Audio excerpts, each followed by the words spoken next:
স্নান যাত্রার পরের দিন থেকে ভগবান অসুস্থ হন এরকম শাস্ত্রের নির্দেশ। সেই অসুস্থ থাকাকালীন 15 দিন ভগবান লোকচক্ষুর অন্তরালে থাকেন, ভক্তদের দেখা দেন না। সেই শাস্ত্রীয় বিধি অনুসারে আমরা 15 দিন ভগবানকে মন্দিরের দ্বার বন্ধ করে ভগবানকে অন্তরালে রেখেছিলাম। আজকে 15 দিন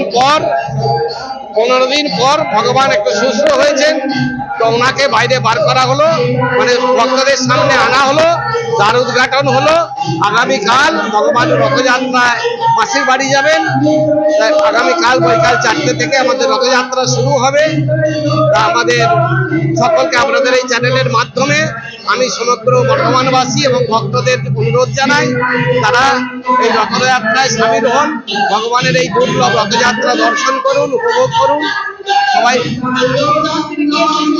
আজকে এসেছিলেন বলতে, আজকে ইস্কনেরই একজন প্রবীণ মানুষ, একজন মানে তিনি গৃহশ্রমিক, তিনি কলেজ মোড়ে থাকেন, ওনাকে নিয়ে এসেছিলাম। পরম বৈষ্ণব সাত্বিক মানুষ, ওনাকে নিয়ে এসেছেন, ওনার হাত দিয়ে আজকে আমরা মন্দিরের দ্বার উদ্ঘাটন করলাম।